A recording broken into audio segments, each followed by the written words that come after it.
The campfire burned low and steady, its orange light licking the twisted trunks of the blackwood forest. Sparks drifted upward like dying stars, vanishing into a sky choked by clouds and ash.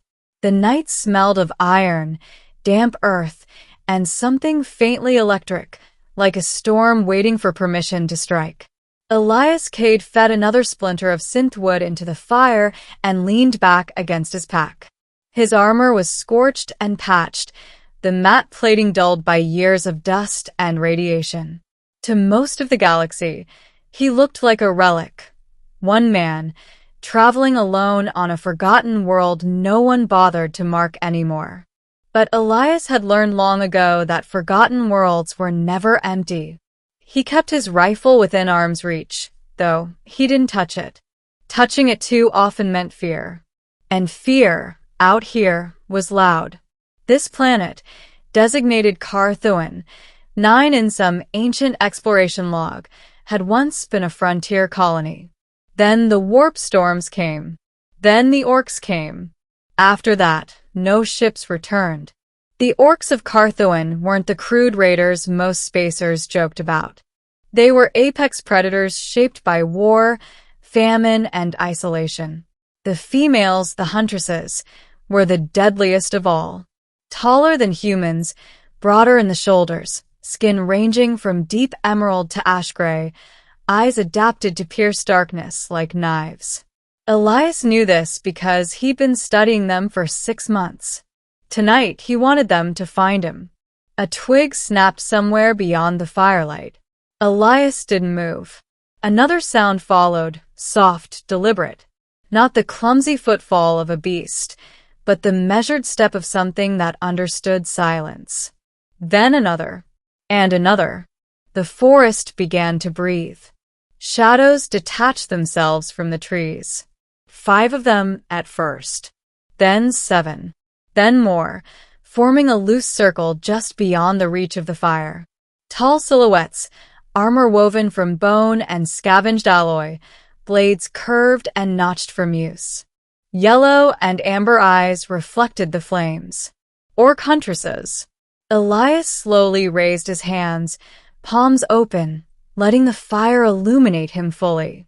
He could feel their attention sharpen, the way predators leaned forward when prey surprised them.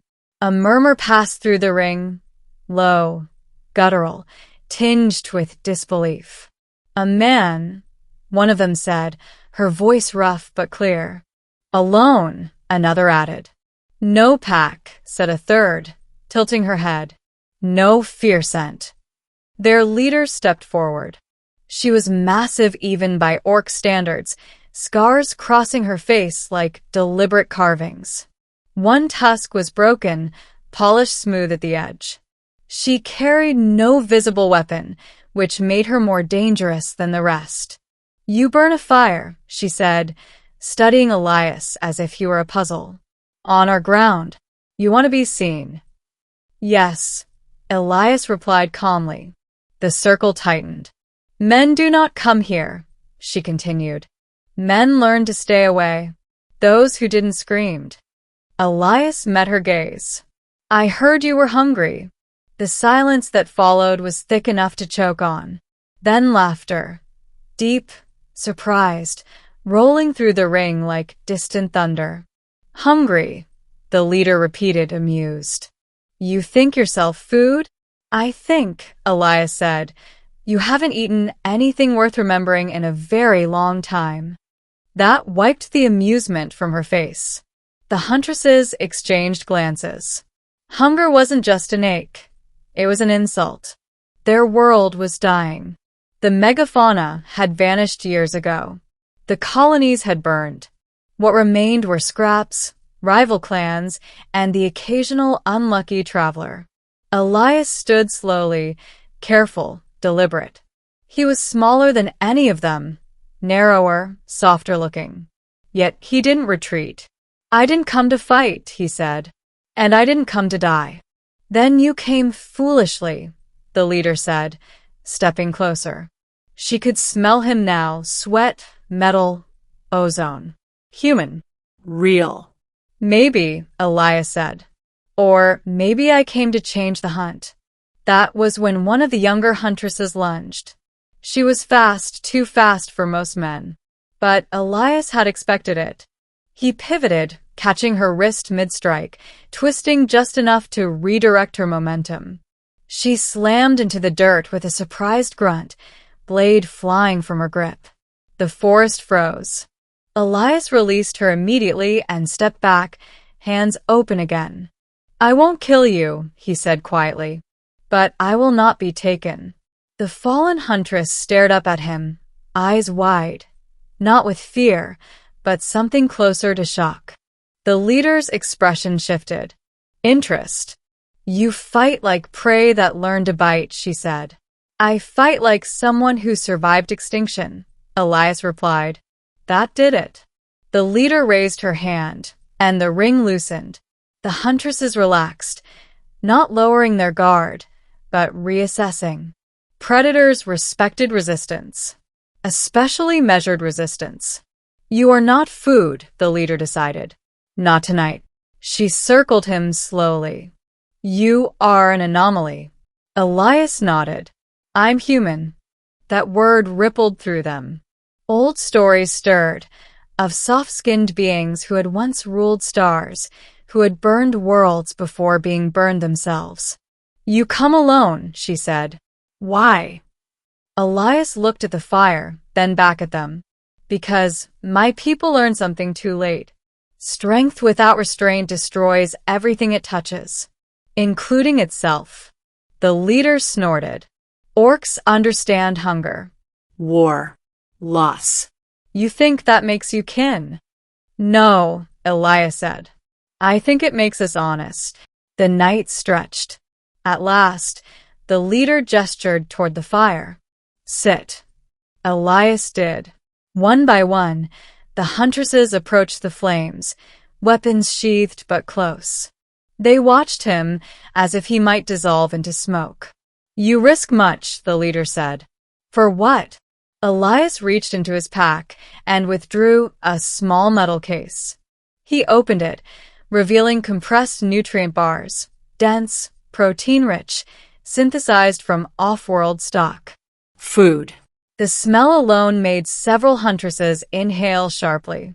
I bring trade, Elias said. Knowledge. Tools. Medicine. Seeds that grow in poisoned soil. And weapons you won't need to use if the clans stop killing each other long enough to remember why they're alive. The leader stared at the bars, then at him. And what do you want, human? Elias didn't answer immediately. He looked around the circle, at the scars, the hunger, the strength being wasted on endless survival. I want a future where a lone man can light a campfire without becoming prey, he said. And where huntresses don't have to starve to prove they're strong. The fire crackled between them. Finally, the leader reached out and took one bar. She bit into it experimentally. Her eyes widened, just a fraction. You will come with us, she said. Not a threat, a statement. Elias nodded. That was always the plan. The days that followed rewrote history. Elias walked among the orc clans, not as a conqueror, but as a constant irritation to their assumptions. He treated wounds with calm efficiency. He listened more than he spoke. When challenged, he stood his ground. When wrong, he admitted it. The huntresses watched him closely. Some tested him. Others protected him without realizing it. And the leader, Grathra of the Ashtusk, never let him out of her sight. Change came slowly, but it came. Seeds took root. Old feuds cooled. The hunt shifted from killing each other to rebuilding what had been lost. Months later, Elias stood once more by a campfire, this time surrounded not by a ring of predators, but by something rarer. Allies. Grathra sat beside him, staring into the flames. You know, she said, many thought we should have killed you that first night. Elias smiled faintly. I assumed as much. She glanced at him. You were prey, then problem,